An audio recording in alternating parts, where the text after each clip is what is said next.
আসসালামু আলাইকুম বন্ধুরা। আজ আমি দুই যমজ ভাইয়ের গল্প নিয়ে হাজির হয়েছি যারা ছিল তাদের সময়কার সেরা দুজন চোর, কিন্তু তাদের দুজনের চিন্তাভাবনা ছিল সম্পূর্ণ আলাদা। তো চলুন দেখে আসি এই দুজন চোরের জীবন কেমন ছিল। গল্পের শুরুতে আমরা মোচ এবং জেরি নামের যমজ দুই ভাইকে দেখতে পাই যারা জন্ম নিয়েছিল একটা ক্রিমিনাল ফ্যামিলিতে। তাদের ফ্যামিলির প্রায় সবাই ছিল চোর, ডাকাত, ছিনতাইকারী। আর এইসবের মাঝে জেডি তার পরিবার নিয়ে খুবই খুশি ছিল। সে তো তার এই জীবনটাকে নিজের স্টাইল বানিয়ে নিয়েছিল। চুরি করা, লকার ভাঙা, এসবের মাঝে সে একটা গর্ব খুঁজে পেত। কিন্তু অন্যদিকে মোচের মন সবসময় একটা সাধারণ শান্তিপূর্ণ জীবনের জন্য হাহাকার করত। এমন একটা জীবন যেখানে পেট ভরাতে তাকে চুরি করতে হবে না, কিন্তু আলাদা হলেও দুই ভাইকে ঠিক একটা টিমের মতো হয়ে কাজ করতে হতো। তারা প্রায় প্রতিদিনই চুরি করত, বিভিন্ন লকার ভাঙত, টাকা তুলত, আর সেই টাকা দিয়ে চালাতো নিজেদের খরচাপাতি। একদিন তারা একটা লকার চুরি করে আর তারা নিজেদের বানানো একটা বোমা দিয়ে সেটা উড়িয়ে দেয়। তো সেই লকার খুলতেই দেখা যায় যে ভেতরে এক গাদা টাকা রয়েছে। তারা সেই টাকা নিয়ে ছুটে চলে যায় বাড়িতে। বাড়ি গিয়ে সেই টাকাগুলো পরিবারকে দেখাতেই পরিবারের লোকজন তো ভীষণ খুশিতে আত্মহারা হয়ে যায়। তো কিছুক্ষণ পরে হঠাৎ করে সেখানে হাজির হয় তাদের মা ক্যাথ। সে ছিল ভয়ঙ্কর চালাক একজন চোর। তার সাথে ছিল তার বয়ফ্রেন্ড গ্লেন। এই দুজন মিলে কিছু দামি রত্নপাথর চুরি করেছিল, আর সেই কারণেই তখন পুলিশ তাদের পেছনে লেগেছিল। তো পালাতে পালাতে গ্লেন আবার গুলিও খেয়েছিল। তারা এসেছিল শুধুমাত্র পরিবারের সাথে শেষবারের মতো দেখা করতে। ক্যাথ তার জিনিসপত্র গুছিয়ে নিজের দুই ছেলেকে শক্ত করে জড়িয়ে ধরে বলে, হয়তো এটাই আমাদের শেষ দেখা। তারপর ক্যাথ গ্লেনের সঙ্গে গাড়িতে ওঠে আর পুলিশেরা আসার আগেই সেই জায়গা থেকে বেরিয়ে চলে যায়। তো পালানোর সময় গ্লেন এতটাই ভয়ে ছিল যে সে ভুলবশত গিলে ফেলে পুরো $4 মিলিয়ন কিছু রত্নপাথর। এই ঘটনার পর কেটে যায় 25 বছর। এখনও তারা কেউ পুলিশের হাতে ধরাই পড়েনি। জেডি আর মোচ এখনও তারা চুরি করেই চলে। জীবনের রুটিনটাই তাদের এমন হয়ে গেছে। জেডি প্রতিবারই বলে যে এইটাই তার শেষ কাজ, এরপর আর করবে না। কিন্তু মোচ সে এখন ক্লান্ত, একেবারে এইসব আর করতেই চায় না। তবুও জেডি প্রতিবারই তাকে নতুন নতুন কোনো চুরিতে টেনে নিয়ে যায়। একদিন রাতে তারা প্ল্যান করে আরেকটা চুরির। ঘরের ম্যাপ, টাইমিং, এক্সিট সব কিছু তারা ফাইনালি চেক করে নেয়। সব কিছুই নিখুঁত ছিল, কিন্তু হঠাৎ করেই একটা বিপদ এসে পড়ে। চুরির সময় হঠাৎ সেখানে এসে পড়ে একজন সিকিউরিটি গার্ড। জেডি তখন নিজেকে ডেলিভারি বয় বলে অভিনয় করা শুরু করে দেয়, কিন্তু গার্ড তো কিছুতেই বিশ্বাস করে না। তখনই পেছন থেকে মোচ চুপি চুপি এসে গার্ডের মাথায় আঘাত করে তাকে অচেতন করে দেয়। ওরা তখন দৌড়ে গেট পর্যন্ত চলে আসে, কিন্তু ততক্ষণে পুরো এলাকাটা পুলিশ ঘিরে ফেলেছিল। এখন আর এখান থেকে পালানো সম্ভব নয়। মোচ কোনো রকমে লুকিয়ে পড়ে, কিন্তু জেডি ধরা পড়ে যায়। তো জেলে যাবার সময় জেডি শুধু এটুকুই বলে যে মোচের কথাটা শুনলেই ভালো হতো, এটাই লাস্ট কাজ। এটা বলতে বলতে আজ আমাকে জেলে যেতে হচ্ছে। তো এখন প্রায় 5 বছর পরের ঘটনা দেখানো হয়, যেখানে আমরা দেখতে পাই যে জেডিকে আগে ভাগেই জেল থেকে মুক্তি দেওয়া হয়েছে। জেডি সবাইকে বলে যে আমি জেলে খুবই ভালোভাবে ছিলাম, এই জন্য আমাকে আগে ছেড়ে দিয়েছে। কিন্তু আসল কারণ ছিল একদমই ভিন্ন। আসলে পুলিশ অফিসার ফারফুল তার সঙ্গে একটা গোপন চুক্তি করেছিল, যদি সে তার মায়ের চুরি করা 25 বছর আগের সেই রত্নপাথরগুলো খুঁজে দেয় তাহলে তাকে ছেড়ে দেয়া হবে। ফারফুল তাকে হুমকি দেয়, বেশি চালাকি করবি না, না হলে তোকে আবারও জেলে পাঠিয়ে দেব, আর এরপর তোর কী দশা হবে সেটা তুই ভালো করেই জানিস। অন্যদিকে মোচ তখন পুরো দমে অপরাধ জগৎ ছেড়ে দিয়েছে। সে এখন একটা রেস্টুরেন্টের ওয়েটার হিসেবে কাজ করে, তার বিয়েও হয়ে গেছে, আর কিছুদিনের মধ্যে সে বাবাও হয়ে যাবে। কিন্তু একদিন কোনো ধরনের নোটিশ ছাড়াই তার বস তাকে চাকরি থেকে বের করে দেয়, কারণ সে নাকি তার অপরাধের ইতিহাস তার বসের কাছ থেকে লুকিয়ে রেখেছিল। মোচ অনেক বোঝানোর চেষ্টা করে যে সে এখন সম্পূর্ণ বদলে গেছে, সে আর আগের মতো নেই, কিন্তু তার বস কিছুই শুনতে রাজি না। সে যখন বাড়িতে ফিরে আসে তখন দেখে যে তার স্ত্রীর পাশে বসে আছে তার ভাই জেডি। দুই ভাই বাইরে এসে কথা বলে। মোচ জানতে চায়, তুই এত তাড়াতাড়ি কিভাবে ছাড়া পেলি? তখন জেডি পুলিশ অফিসার ফারফুলের সেই ডিলের ব্যাপারটা খুলে বলে, আর সে বলে যে এই বারটায় আমাদের শেষ একটা চুরি করতে হবে। কিন্তু মোচ সোজা না করে দেয়। সে বলে যে আমি আর এই লাইনে নেই, আর বলে যে ভাই খেয়ে যাস, কিন্তু একদমই রাগ করিস না, তবে আমি তোর কথা রাখতে পারবো না, আমি কাজটা করতে পারবো না। তো যাই হোক, সেদিন সন্ধ্যায় মোচের স্ত্রীর পরিবারের লোকজন ডিনারে চলে আসে। জেডি তখন ইচ্ছে করে কিছু পুরনো কথা তোলে আর মোচকে সবার সামনে লজ্জায় ফেলে দেয়।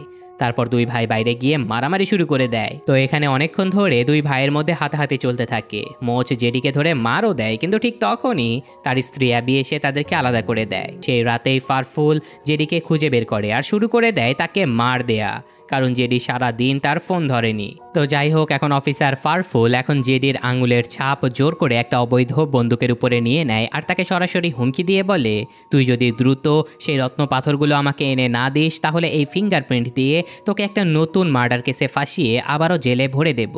তো এর পরের দিন মোচ চলে আসে জেডির বাড়িতে। রাতে যা কিছু ঘটেছিল সব কিছু জেডি খুলে বলে মোচকে।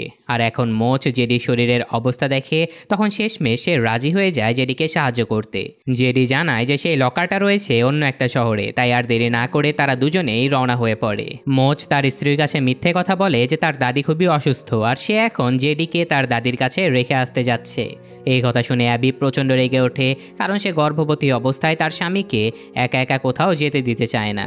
তখন মোচ বলে যে এই বেটেকে যদি এখন না পাঠায় তাহলে ও এসে আমাদের বাড়িতে চিরতরে আস্তানা গেড়ে দেবে। এই কথা শুনে অ্যাবি বুঝে যায় যে এটা আসলেই ভালো হবে ওই বেটেকে একবারে তার দাদির কাছে ফেলে রেখে আসা। তো যাই হোক, এদিকে রাস্তায় দুই ভাই একটা লজে উঠে পড়ে। সেই ঘরে একটা মাত্র বিছানা ছিল। তো সেই বিছানায় কে ঘুমাবে সেটা ঠিক হয় রক পেপার সিজার্স খেলে।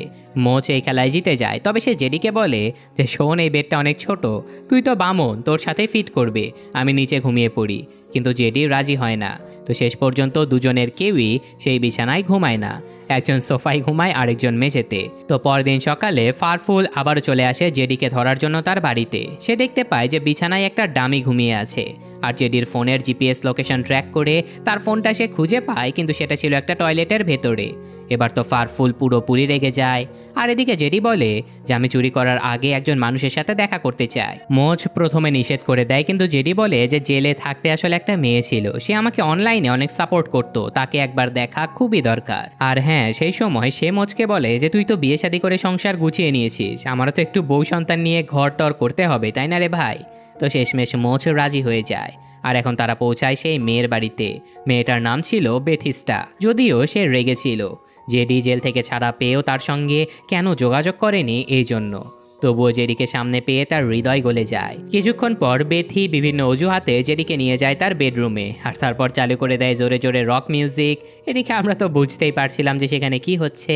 তো যাই হোক, মোচ এইসব কিছু দেখে লিভিং রুমে গিয়ে চুপচাপ বসে কার্টুন দেখতে থাকে। আর তখনই হঠাৎ করে দরজার সামনে এসে দাঁড়ায় এক ওরাংওটাং বানর। বানরটা সেই দরজা বন্ধ করে ফেলে। মোচ তো ঘাবড়ে যায়, সে ভেবেই নেয় যে এখন বুঝি বানরটা তার উপরে হামলা করে দেবে। কিন্তু না, বানরটা আরাম করে একটা সিগারেট ধরায় আর বলে, আমার নাম স্যামুয়েল।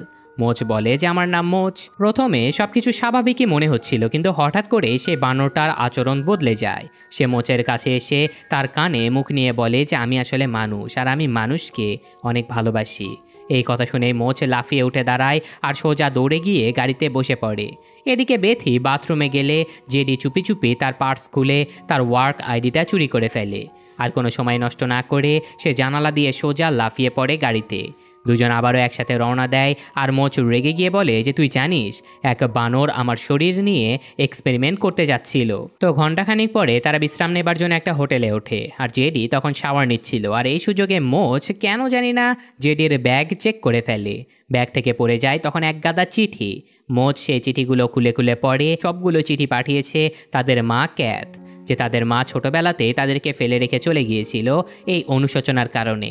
একটা চিঠিতে তাদের মা লিখেছিল যে প্ল্যান শুরু হয়ে গেছে, কিন্তু খেয়াল রাখিস মোচ যেন কিছু টের না পায়। এই কথা শুনে মোচ রেগে ফুঁসে ওঠে। সে জেডিকে জিজ্ঞাসা করে যে মা শুধু তোকে কেন চিঠি লিখেছে। জেডি বলে যে ভাই তুই তো অনেক ইমোশনাল, তাই রেগে গিয়ে বা ইমোশনাল হয়ে তুই ভুল ডিসিশন নিয়ে ফেলিস, তাই মা তোকে এখনো কিছু বলেইনি। এই কথা শুনে মোচ পুরোপুরি রেগে যায়। সে বলে যে তোর সব কথাই তো মিথ্যে, হয়তো কোনো লকার নেই, হয়তো কোনো পুলিশ তোকে ধমকি দেয়নি, সবকিছুই আসলে তোর নাটক। সে রেগে গিয়ে নিজের জিনিসপত্র গুছিয়ে বেরিয়ে যেতে চায়, কিন্তু ঠিক তখনই করিডোরের সামনে দাঁড়িয়েছিল তাদের মা ক্যাথ। মোচ এতটাই শকড হয়ে যায় যে সে সোজা একদম নিচের গাড়ির উপরে পড়ে যায়। পরবর্তীতে তারা তিনজন একসাথে বসে কথা বলতে থাকে, কিন্তু মোচ তখনও প্রচণ্ড রেগেছিল। সে তার মাকে সরাসরি জিজ্ঞাসা করে যে 25 বছর ধরে আমার কথা কখনো তোমার মনে হয়নি? আমি যে বেঁচে আছি এটা কি তুমি জানতে? ক্যাথ কোনো অজুহাত দেয় না, সে নিজের ভুল স্বীকার করে নেয়। সে বলে যে লোভ আর পুলিশের ভয়ে আমি পালিয়েছিলাম, তোমাদের কথা তখন ভাবার আমার সময় ছিল না। তারপর সে জানায় যে তার বয়ফ্রেন্ড গ্লেনই সেই রত্ন পাথরগুলো গিলে ফেলেছিল। পুলিশ তখন তাদের পেছনে লেগেই ছিল, আর পালাতে পালাতে গ্লেন গুলিবদ্ধ হয়ে মারা যায়। তখন ক্যাথ সেই লাশটা লুকিয়ে একটা নির্জন জায়গাতে কবর দিয়ে দেয় আর দেশ ছেড়ে পালিয়ে চলে যায়। কিন্তু আজকে সে ফিরে এসেছে, কারণ তার হাতে আর একদমই সময় নেই, তার ব্রেন ক্যান্সার ধরা পড়েছে। এই কথা শুনেই মোচের পায়ের নিচ থেকে যেন মাটি সরে যায়। এইসব কিছু বলে ক্যাথ এখান থেকে চলে যেতে চাইলেও জেডি তাকে বোঝায় যে এবারটা একদম সত্যি, আমরা সত্যি এবার শেষ চুরিটা করব। কিন্তু তবুও মোচ স্পষ্ট জানিয়ে দেয় যে আমার কোনো মণিমুক্তা বা রত্নের দরকার নেই, চুরি ডাকাতি আমি ছেড়ে দিয়েছি অনেক আগেই। তখন জেডি বলে যে আরে ভাই, আমরা তো চুরি করছি না, আমরা শুধু সেই জিনিসগুলো ফেরত নিচ্ছি যেগুলো 25 বছর ধরে আমাদের পরিবারের সম্পদ ছিল। কিন্তু তবুও মোচ রাজি হয় না। তখন জেডি আর বলে যে তুই কি তোর ছেলেকে তোর ওয়েটারের টাকা দিয়ে জীবন চালিয়ে দিবি? সে কি আমাদের মতো ছোটোখাটো অপরাধ করে বেড়াবে নিজের পেট চালানোর জন্য? এই কথাটা মোচের মনে গেঁথে যায়, কারণ সে বুঝতে পারে যে টাকা ছাড়া সে তার ছেলেকে একটা সুন্দর জীবন দিতে পারবে না। আর সে একদম শেষবারের মতো তার ভাইয়ের পাশে দাঁড়াতে আবারও রাজি হয়ে যায়। তো এখন পরদিন ক্যাথ, জেডি আর মোচ তিনজন রওনা দেয় গ্লেনের সেই কবরটা খুঁজতে। এদিকে পুলিশ অফিসার ফারফুল এসে হাজির হয় বেথির বাড়িতে। জেডির ব্যাপারে সে তাকে জেরা করতে শুরু করে। বেথি বলে যে আমি আসলে কিছুই জানি না, কিন্তু ফারফুল তার কথা একদমই বিশ্বাস করে না। সে বেথিকে ভয় দেখায়। তো বেথি ভয় পেয়ে সব কিছু বলে দেয় যে হ্যাঁ, জেডি আর তার ভাই এখানে এসেছিল, আর জেডি আমার ওয়ার্ক আইডিটা চুরি করে নিয়ে চলে গেছে। ফারফুল তখন আরও অনেক কিছু জিজ্ঞাসা করতে চায়, কিন্তু ঠিক তখনই সেই ওরাংওটাং স্যামুয়েল সেখানে এসে হাজির হয়। সে ফারফুলকে টেনে হিঁচড়ে ঘরের ভেতরে ঢুকিয়ে নেয় আর শুরু করে দেয় এক দারুণ ধোলাই। এদিকে জেডি আর মোচ বেথির আইডি কার্ড ব্যবহার করে একটা জেসিবি এক্সকাভেটর চুরি করে নেয়। ক্যাথ তাদেরকে নিয়ে সেই জায়গাতে চলে যায় যেখানে গ্লেনকে কবর দেয়া হয়েছিল। তো মোচ শুরু করে দেয় খোঁড়াখুড়ি, আর কিছুক্ষণ পরে বেরিয়ে আসে গ্লেনের মৃতদেহ আর সেই হারিয়ে যাওয়া রত্নপাথর। কিন্তু ঠিক তখনই সেই জায়গায় নতুন মালিক নিজের গার্ডস নিয়ে হাজির হয়ে যায়। এখন এই জায়গাটা নাকি একটা গলফ কোর্স হয়ে গেছে। গলফ কোর্সে এই খোঁড়াখুড়ি করার জন্য তারা সবাই অনেক ক্ষুব্ধ হয়ে যায়। তখন তিনজন জেসিবিতে উঠে পালানোর অনেক চেষ্টা করে। পেছন থেকে গলফ ক্লাবের লোকজন তাদের দিকে গলফ বল ছুঁড়ে আক্রমণ চালাতে থাকে। একবারের জন্য জেডিকে তারা ধরেও ফেলে, কিন্তু মোচ কোনো রকমে তাকে বাঁচিয়ে আবারও দৌড় দেয়। তারা তিনজন পালিয়ে গিয়ে একটা জঙ্গলের ভেতরে লুকিয়ে পড়ে। সেখানে তারা গ্লেনের মরাদেহ নিয়ম করে শেষবারের মতো কবর দিয়ে দেয়। জেডি তখন খুশি হয়ে বলে যে সবকিছু তাহলে প্ল্যান মাফিকই চলছে। যাই হোক, সবকিছু তাহলে ভালোভাবে ঘটে গেলেই হলো, কারণ আমার জেলখানার দিনগুলো অনেক কষ্টে কেটেছে। আর তাছাড়াও মোচের চাকরি হারানোর পরে তার দিনগুলো অনেক খারাপ গিয়েছে। কিন্তু তখনই মোচের মনে পড়ে যায় যে আমি তো কাউকে বলিনি আমার চাকরি চলে গেছে। সেখানে সে বুঝতে পারে যে এই চাকরি হারানোর নাটকের পেছনে হাত ছিল জেডির। আর এই পুরো ঘটনা ছিল জেডি আর ক্যাথের বানানো একটা ফাঁদ, যাতে করে মোচ বাধ্য হয় জেডিকে সাহায্য করতে।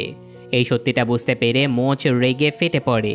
সে চিৎকার করে বলে যে তুই একটা মিথ্যাবাদী বেঈমান, আমাকে তুই জেলে পাঠাবি? দুই ভাইয়ের এই ঝগড়া এতটাই ভয়ঙ্কর হয়ে ওঠে যে শেষমেশ মোচ একটা অস্ত্র দিয়ে জেডির উপরে আঘাত করে ফেলে।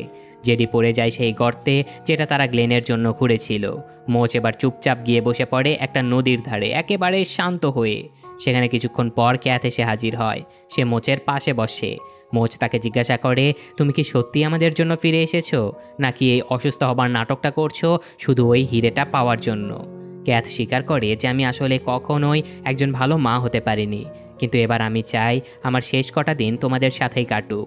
আর কিছু টাকা তোমাদের জন্য রেখে যেতে চাই, যাতে তোমাদের ভবিষ্যৎটা একটু ভালো হয়। কিন্তু ঠিক তখনই সেখানে অফিসার ফারফুল এসে হাজির হয়ে যায়। সে জেডিকে ধরে ফেলে আর বলে যে তোকে তো আবারও জেলে পাঠাবো। মোচ তার ভাইকে বাঁচানোর চেষ্টা করে, কিন্তু ফারফুল দুই ভাইয়ের উপরেই চড়াও হয়ে বসে। তাদের দুজনকেই দড়ি দিয়ে বেঁধে ফেলে। ফারফুল তখন ক্যাথকে বলে যে তুমি এখন বেছে নাও, তোমার ছেলেরা বাঁচবে নাকি সেই হিরেগুলো। ক্যাথ কিছুক্ষণ চুপ করে থাকে আর বলে যে তোমরা দুই ভাই কেউ তো চাও না আমি তোমাদের সাথে থাকি, তাই সে পুলিশ অফিসারকে বলে যে তোমরাই রাখো আমার ছেলেদের। আর এখন সে ওই হিরেগুলো নিয়ে দৌড়ে পালিয়ে চলে যায়। ফারফুল তার এই ব্যবহার দেখে তো অবাক হয়ে যায়, কিন্তু তবুও সে ওই দুই ভাইকে না মেরে গাড়িতে তুলে পুলিশ স্টেশনের দিকে রওনা হয়। জেডি তখন বলে যে আমি যদি চাই তাহলে কিন্তু তোমাকে এক্সপোজ করে দিতে পারি। এই কথা শুনে ফারফুল এসে বলে যে একটা চোরের কথা কেউ বিশ্বাস করবে না। গাড়িতে বসে দুই ভাইয়ের মাঝে আবারও ঝগড়া শুরু হয়ে যায়। আস্তে আস্তে সেই ঝগড়া গড়ায় হাতাহাতিতে। ঝগড়ার মাঝে জেডি ফারফুলের মুখে সোজা একটা লাথি মেরে দেয়। ফারফুল গড়াতে গড়াতে গাড়ির কন্ট্রোল হারিয়ে ফেলে। গাড়িতে একদম ঘুরে গিয়ে ক্র্যাশ করে, আর দুই ভাই কোনো রকমে দড়ি খুলে একটা নির্জন জায়গাতে গিয়ে লুকিয়ে পড়ে। মোচ তখন তার স্ত্রীর সঙ্গে ফোনে কথা বলে আর বলে, আমি খুব শীঘ্রই ফিরে আসবো, কথা দিলাম। কিছুক্ষণ নীরবতার পরে মোচ হঠাৎ করে জিজ্ঞাসা করে যে মা তো সেই রত্নপাথরগুলো নিয়ে পালিয়ে গেল, কিন্তু আমরা কিভাবে ওগুলো খুঁজে বের করব? কিন্তু জেডির মাথায় এই সম্পূর্ণ একটা প্ল্যান ছিল। তো যাই হোক, এখন ক্যাথ যখন সেই ডায়মন্ড এক্সচেঞ্জ করে বেরিয়ে আসে, তখনই তার দুই ছেলে জেডি আর মোচ বাইরে দাঁড়িয়ে তার জন্য অপেক্ষা করছিল। দুজনেই চুপচাপ তাকিয়েছিল আর তাদের চোখে মুখে ছিল একটাই প্রশ্ন, যে এখন মা কি করবে।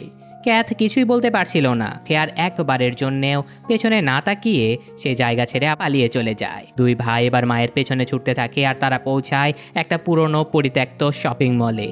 সেখানে দৌড়াতে দৌড়াতে ক্যাথের হাত থেকে সেই টাকার ব্যাগটা পড়ে যায়। জেডি সেই ব্যাগটা তুলতেই যাবে, কিন্তু ঠিক তখনই সেখানে ফারফুল এসে হাজির হয়। সে চিৎকার করে বলতে থাকে যে তোমরা সবাই শেষ, পুরো পরিবারটাকে ধ্বংস করে দেব আমি। দুই ভাই চেষ্টা করে শান্তভাবে কথা বলতে, এমনকি টাকা ফিরিয়ে দেবার প্রস্তাবও দেয়, কিন্তু ফারফুল তখন পুরোপুরি পাগল হয়ে গেছে।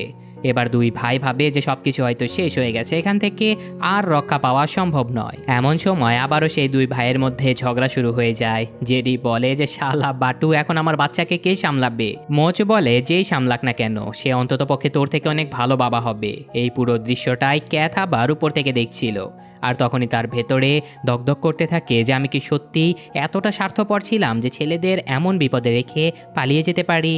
কিন্তু ঠিক তখনই ফারফুল হাওয়ায় কয়টা গুলি ছুড়ে দেয়, আর জেডি তখন টাকার ব্যাগটা ছুঁড়ে ফেলে দেয় তার দিকে, কিন্তু ব্যাগের ভেতরে ছিল একটা লুকানো পিপার স্প্রে। ফারফুল সেই ব্যাগের চেন খুলতেই স্প্রেটা সরাসরি তার চোখে পড়ে যায়। সে চিৎকার করে উঠতে থাকে আর গুলিগুলো তার হাত থেকে এলোমেলোভাবে ছুটে বেরিয়ে পড়ে।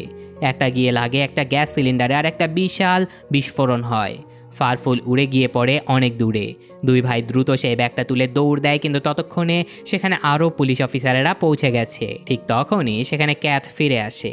দুই ভাই হতভম্ব হয়ে যায় যে এটা কিভাবে সম্ভব। তারা তো ভেবেছিল তাদের মা অনেক আগেই পালিয়ে গেছে, কিন্তু ক্যাথ সোজা গিয়ে পুলিশের সামনে দাঁড়িয়ে বলে এইসব কিছু আমি করেছি, আমার ছেলেদের এখানে কোনো দোষ নেই। কিছু সপ্তাহ পরে মোচ চলে যায় এক দুর্নীতিগ্রস্ত বিচারকের কাছে, যার কাছে ছিল সেই বন্দুক যেটাই ছিল জেডির আঙুলের ছাপ। মোচ প্রস্তাব দেয় যে আমি আমার সব টাকা দিয়ে দেব, শুধু ওই বন্দুকটা চাই। বিচারক আসলে ছিল ফারফুলের বাবা। সে ঘুষ নিয়ে কোনো ঝামেলা ছাড়াই বন্দুকটা মোচকে দিয়ে দেয়। এভাবেই মোচ মুছে দেয় তার ভাইয়ের বিরুদ্ধে শেষ প্রমাণটাও। এরপর সে ফিরে যায় নিজের বাড়িতে, যেখানে অপেক্ষা করছিল তার স্ত্রী আর একটা নতুন জীবন, অর্থাৎ তার সন্তান। সেই সন্ধ্যায় জেডিও হাজির হয় সেখানে। বহু বছর পর পুরো পরিবার একসাথে বসে ডিনার করে। আলাপচারিতার মাঝে বেরিয়ে আসে জেডি তার সমস্ত টাকা দিয়ে মোচের সেই সদ্য জন্ম নেওয়া মেয়ের নামে একটা জমি কিনে রেখেছে। জীবনে প্রথমবার তাদের হাতে কোনো টাকা নেই, কিন্তু তারা একসাথে ছিল, আর এই একসাথে থাকাটাই ছিল তাদের সবচেয়ে বড় সম্পদ। কয়েক মাস পরে পুরো পরিবার একসাথে ক্যাথকে দেখতে চলে যায় জেলখানায়। ক্যাথ তার ছোট্ট নাতনিকে দেখে আনন্দে কেঁদে ফেলে। মোচ হাসছিল, কারণ এবার সে নিশ্চিত যে পুরো পরিবার একসাথে আছে। তবুও তার মনে ছিল সামান্য দুশ্চিন্তা যে টাকা তো এখনও তাদের হাতে নেই। কিন্তু ঠিক তখনই জেডি হঠাৎ নিজের পকেট থেকে বের করে দুটো চকচকে হীরের টুকরো, আর মোচের হাতে সেই ডায়মন্ড দুটো দিয়ে সে বলে যে মা জেলে যাবার আগে এগুলো গিলে ফেলেছিল, ঠিক যেমনটা মায়ের বয়ফ্রেন্ড গ্লেন গিলে ফেলেছিল এক সময়। মা গিলে ফেলেছিল 3টে হীরে, যার মাঝে এই 2টা তোর আর একটা আমার। এই কথা শুনে মোচের মুখে ছড়িয়ে পড়ে এক চিলতে প্রশান্তির হাসি। আর এই ঘটনার সাথে সাথে আজকের এই গল্পটা এখানেই শেষ হয়ে যায়। তো কেমন লাগলো গল্পটা কমেন্টে জানাবেন। আমি আজকের মতো বিদায় নিচ্ছি। আল্লাহ হাফেজ।